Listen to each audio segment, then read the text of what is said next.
At exactly 0847 hours on June 14, 1944, 3 miles west of Corent in France, a Sherman tank sat motionless behind a collapsed stone barn. The engine ticked as it cooled, and inside, the air smelled like burnt cordite and sweat. Through the commander's periscope, Corporal James Hewitt could see the tree line 240 yards out, dark and silent. Too silent. He didn't know it yet, but in the next 8 minutes, his loader would do something so unorthodox, so completely against doctrine, that it would be called reckless by some and brilliant by others.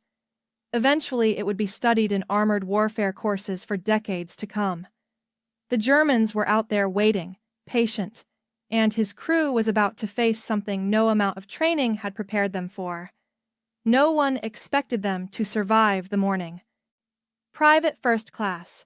Danny Kowalski wasn't born a soldier. He was born a grocery clerk from Pittsburgh, Pennsylvania, a skinny kid with fast hands and a head for organizing things. His father ran a small corner store in Polish Hill, and from age 12, Danny worked the register, stocked shelves, and rotated inventory. He could spot an expired can from across an aisle and restock a shelf faster than anyone in the neighborhood. Men at basic training mocked him for it, called him grocer, and laughed when he arranged his footlocker like a store display with everything labeled and positioned for speed. His drill sergeant thought he was obsessive. His bunkmates thought he was strange. But when Danny volunteered for tank duty and was assigned as a loader, something clicked. The inside of a Sherman's turret was just another cramped stockroom. The ammo racks were shelves. The shells were products. And in combat, speed wasn't about strength. It was about economy of motion, about knowing exactly where your hand needed to go without looking. War had a cruel way of turning odd skills into lifelines, and Danny's hands, those quick practiced grocery store hands, were about to rewrite the manual on how fast a Sherman could kill. The hedgerow country of Normandy was a death trap for American armor. Every field was a potential kill zone bordered by thick earthen walls and ancient vegetation that blocked sightlines and turned every advance into a blind gamble. The Germans knew this terrain intimately, had fortified it, mined it, and positioned their POC 40 anti-tank guns in defilated positions that made them nearly invisible until they fired. In the last 48 hours, the 2nd Armored Division had lost 17 tanks in this sector alone. Burning Shermans dotted the landscape like funeral pyres. The 75mm gun on a Sherman could penetrate most German armor at medium range, but only if the crew survived long enough to get a shot off. German crews were faster, better trained, more experienced. The weather wasn't helping either. Morning fog clung to the low ground, reducing visibility to under 200 yards. The ground was soft from 2 days of rain, mud sucked at tracks, slowed traverse times, and made repositioning sluggish and loud. Intelligence reported at least 2 Panzer IVs and multiple infantry positions in the woods ahead. The mission was simple: push through, secure the crossroads, support the infantry advance. Nothing survived here for long. But Hewitt's crew had one advantage the Germans didn't know about yet, something so small, so seemingly insignificant, that it hadn't even been noticed during morning inspection. Danny Kowalski had rearranged the ammo. The German machine gun opened up first, a sustained burst that sparked off the Sherman's glacis plate like angry hornets. Hewitt's voice cracked over the intercom. "Gunner, tree line, 11 o'clock, 220 yards, infantry position behind logs." Sergeant Bill Marsh, the gunner, traversed left and the turret whined. Through his sight, he found the target, a dark horizontal shape with muzzle flashes winking like fireflies. Identified. Fire. The 75mm bucked.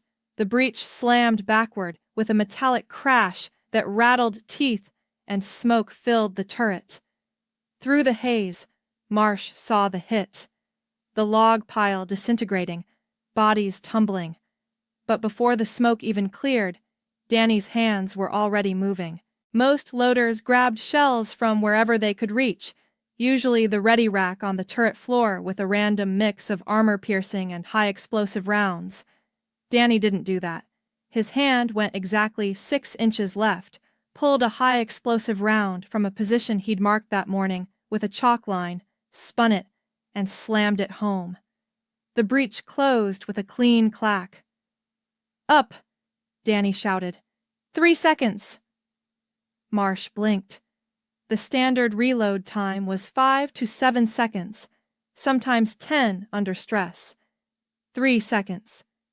"Target! Second position, 10 o'clock, 180 yards. The gun fired again, and Danny was already reaching for the next shell. The Germans hadn't expected the second shot so fast. A POC 40 crew was repositioning when the high-explosive round detonated 8 feet from their position, shredding the gun shield and scattering the crew. Hewitt spotted movement, more infantry scrambling through the hedgerow, trying to flank left. "Gunner, hedge, 9 o'clock, 150 yards, troops in the open." Marsh traversed and fired. The canister round turned 30 yards of hedgerow into a kill zone. "Up!" Danny's voice, steady and calm. 2.5 seconds. Another target. Another shot. The rhythm was building now. Identify. Traverse. Fire. Reload. But it wasn't just speed. Danny had done something no one in the manual had ever considered. He'd reorganized the entire ammo storage by sequence of likely use. High explosive rounds on the left side of the ready rack, exactly where his left hand naturally fell after the breech opened. Armor-piercing rounds staggered on the right. Canister rounds in the sponson rack, marked with tape and positioned for a blind grab. Every motion was economical, with no wasted movement, no searching, no hesitation. The fourth kill came at 0851 hours. A German half-track trying to withdraw across open ground took an armor-piercing round through the engine block. The vehicle lurched, rolled, and stopped. Figures bailed out, and Marsh caught them with the coaxial machine gun. But the enemy was learning. The return fire intensified. A Panzerfaust rocket screamed past the turret, missing by inches. Mud geysered up on the left side from a near miss, probably mortar fire. Hewitt ordered the driver to reverse 20 yards and reposition behind thicker cover. The fog was lifting, which was bad. It gave them better sight lines, but it also meant the Germans could see them clearly now. "Contact right side.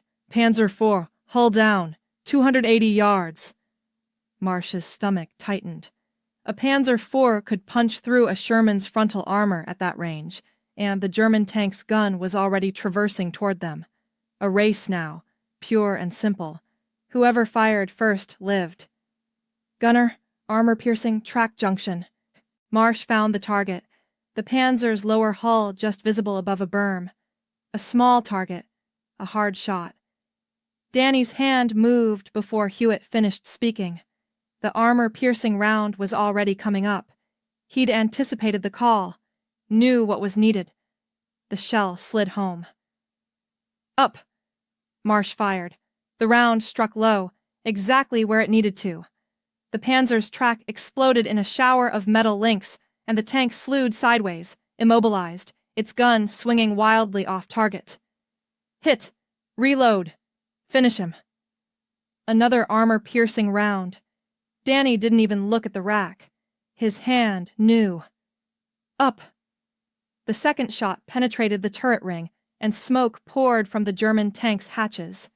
5 kills in 4 minutes, but the Germans weren't done. A second Panzer appeared from the tree line, this one moving with its turret already aligned. The first shot came before Hewitt could call it. The round hit the Sherman's right track assembly, and the tank lurched violently. Inside, the crew was thrown against their stations. Hewitt's head cracked against the periscope mount, and blood ran down his temple. We're tracked. Driver, rock us. Give Marsh an angle. The driver gunned the engine, spinning the left track and pivoting the disabled Sherman. Slowly, too slowly. The German tank was reloading. Marsh traversed right hard and found the Panzer in his sight at 240 yards, a moving target hull down behind a rise. Steady, steady. Danny already had the armor-piercing round in his hands, waiting and watching the breach. Ready. The German fired again. The round hit the turret's side armor in a glancing blow that screamed off into the morning air, leaving a deep gouge, but no penetration. Luck. Pure luck. Fire. Marsh's shot caught the Panzer in the driver's viewport. The tank jerked to a halt, stopped, burning. 6 kills. Danny's hands were shaking now, not from fear, but from sheer kinetic repetition. Grab, spin, load, grab, spin, load. His shoulders burned, his back screamed, and the turret was a furnace with temperature spiking past 110 degrees from the heat of the gun. But he didn't stop. Movement, infantry, multiple contacts, 100 yards, pushing through the smoke. High explosive rounds now, 3 in succession. Danny grabbed them without looking, muscle memory taking over completely. Each shot bracketed the advancing Germans, forcing them back and breaking their assault. Hewitt counted the magazines. We're at 60% ammo. Watch your calls. But the Germans weren't retreating. They were regrouping. Somewhere in that tree line, someone smart was coordinating. Someone who just watched 2 Panzers die and was now planning something different. Something worse. Then, everything went wrong. Danny reached for the next armor-piercing round, muscle memory guiding his hand to the right side rack, and his fingers closed on empty air. He blinked and looked down. The rack was empty. He'd burned through the ready ammunition faster than he'd calculated. The remaining armor-piercing rounds were in the hull-sponson racks, awkward positions requiring him to crouch, reach down past the turret basket, and grab shells blind from storage bins designed for bulk carry, not combat speed. His stomach dropped. Up, he called automatically, buying time, but there was no shell in the breach. Marsh glanced back, saw Danny's face, and understood immediately. Hewitt, we're out of ready armor piercing. He's got to reload from sponson. Hewitt's voice stayed level, but there was an edge now. How long? 8 seconds, maybe 10. 8 seconds was an eternity. 8 seconds was enough time for a German tank crew to fire twice. 8 seconds meant death if something armored appeared in that tree line, and something was appearing. Through the smoke and clearing fog, a 3rd Panzer IV nosed forward, this one painted in ambush camouflage and moving slowly, deliberately, with its commander visible in the cupola, scanning for targets. Contact! Panzer dead ahead, 200 yards. Danny was already moving, dropping to his knees and reaching down into the sponson. His fingers searched for the armor-piercing rounds he'd stacked there. His hand found one and pulled. The shell was heavy and awkward from this angle. He lifted it, spun, and rammed it home. Up. 7 seconds. Marsh fired. The shot went wide, clipped the Panzer's fender, did nothing. The German tank stopped, and its gun was tracking toward them now. Steady, patient, professional. Danny's hands dove back into the sponson. This was bad, really bad. His right hand found an armor-piercing round, yanked it up, loaded. Up. Marsh fired. The Panzer's turret rang like a bell. Penetration. The German tank shuddered and stopped moving. Target left, infantry, 80 yards! Danny's hand went low, grabbed high explosive from the sponson without looking. Loaded. Up! The gun barked, and figures scattered. Another group. Same area. He loaded, fired, loaded, fired. A Kubelwagen tried to flee across the field. Armor-piercing round. The vehicle disintegrated. 3 Germans broke from cover running, and Marsh switched to coax and cut them down. Movement, right flank, 120 yards, high explosive. Up! Fire! Danny's world narrowed to motion. Grab, spin, load. Grab, spin, load. His hands were automatic now. His breath came in short gasps. Sweat poured down his face, stinging his eyes. Another target, another kill. The rhythm was brutal and relentless. Hewitt's voice kept calling targets. Marsh kept firing. Danny kept loading. 10 kills, 11, 12. The tree line was thinning. The Germans were pulling back, finally breaking contact. Smoke hung over the field like a shroud. Burning vehicles, scattered equipment, bodies. The Sherman's gun was glowing red at the muzzle brake. Then Hewitt's voice cut through sharp. "Cease fire! Cease fire! Contact broken!" Danny collapsed against the turret wall, gasping. His arms felt like lead. But it wasn't over. 30 seconds of silence. Then Hewitt's voice, quiet and tense. "Something's wrong. They pulled back too clean, too organized." Marsh scanned through his sight. Nothing moved in the tree line. No muzzle flashes, no engine sounds, just smoke and stillness. "Maybe they're done," Danny whispered, hopeful. "No." Hewitt's voice was cold. "Someone smart is out there watching us, waiting for us to move." And he was right. 340 yards out, concealed in a drainage ditch behind the burned-out Kubelwagen, a German tank commander named Oberleutnant Klaus Ritter lay perfectly still. He'd watched the entire engagement through binoculars, watched the American Sherman tear through his unit with impossible speed, watched his comrades die. He'd counted the shots, noted the rate of fire, and calculated the ammo expenditure. The Americans had to be low. Had to be. His Panzer IV sat 60 yards behind him, hull down in a depression with the engine idling low and nearly silent. His crew knew the drill. Patience. Let the enemy think it's over. Let them relax. Let them start moving. Then kill them. Ritter watched the Sherman through his binoculars. The commander's hatch was still closed. Smart. The tank wasn't moving. Also smart. But they'd have to move eventually. Their track was damaged. They'd need recovery. They'd need to reposition. And when they did, he'd be waiting. Inside the Sherman, Hewitt made his decision. "Driver, back us up slow, 10 yards. Get us behind that barn wall." The engine revved, the left track spun, and the Sherman began to pivot. Ritter smiled. "Gunner, target, range 340, lead him." The Panzer's gun moved slowly, precisely. Hewitt saw it, a glint of movement in his periscope. His blood froze. "Contact, Panzer. Concealed position 340 yards. Traverse right." Marsh swung the gun and found nothing. "I don't see him." "Ditch behind the wreck." Danny's hand was already moving, armor-piercing round coming up from the sponson, but his arms were exhausted.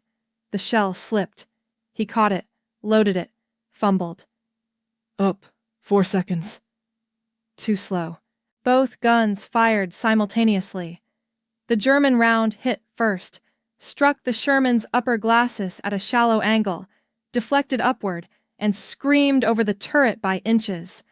The impact rocked the tank violently, and Hewitt's helmet cracked against the hatch rim. Marsh's round hit low, struck the berm in front of Ritter's Panzer, showered it with dirt and debris, but didn't penetrate. Reload. Danny grabbed another armor-piercing round. His hands were cramping. The shell felt twice as heavy. He muscled it into the breech. Up. The German Panzer was reversing now, trying to back into deeper cover. Ritter knew he'd missed his chance, and his crew was scrambling. Fire. Marsh led the target, aimed where the Panzer would be in 2 seconds, and squeezed.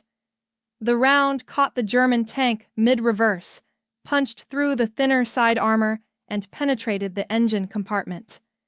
Flames erupted, and the Panzer lurched to a stop. 3 figures bailed out. Ritter was one of them, stumbling with his uniform smoking.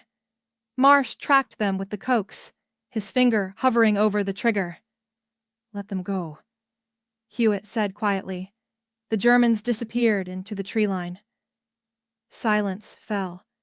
Real silence this time. Danny slumped against the turret wall, chest heaving. His hands were bleeding from cuts caused by the shell casings and the metal edges of the racks. He hadn't noticed until now. 13 kills, 1 damaged Sherman, 0 casualties. Hewitt keyed the radio. "Ironside 6, this is Ironside 2-2. Contact broken. Position secure. Requesting recovery vehicle for track repair. Over." The response crackled back. "Copy 2-2. Recovery en route. What's your status?" Hewitt looked at his crew, looked at Danny, who was still trembling, looked at the gun, still smoking. "Operational." Only then did Danny lower his head. His arms hung useless at his sides. The adrenaline was draining away now, leaving behind pure exhaustion. The turret smelled like burnt powder, hot metal, and sweat. Spent shell casings littered the floor. He counted them without meaning to. 37. 37 rounds in just under 12 minutes. Marsh cracked the loader's hatch, and fresh air poured in, cool and clean and impossibly sweet. Danny gulped it down. "You okay?" Marsh asked. Danny nodded, couldn't speak yet. The recovery vehicle arrived 40 minutes later. A maintenance sergeant climbed onto the Sherman, inspected the damaged track, and whistled low. "You boys got lucky. Another inch and you'd have lost the whole drive sprocket." Captain Brenner, the company commander, arrived an hour after that. He walked the battlefield with Hewitt, counting the wrecks, the bodies, the evidence. 3 Panzers, 2 half-tracks, 1 Kubelwagen, multiple infantry positions destroyed. He climbed up on the Sherman's hull and looked at Danny through the open hatch. "You're the loader?" "Yes, sir." "How many rounds did you put through this gun?" 37, sir." Brenner glanced at his watch and did the math. His eyebrows rose. That's not possible. The manual says—" "I know what the manual says, sir." Hewitt's voice was quiet, but firm.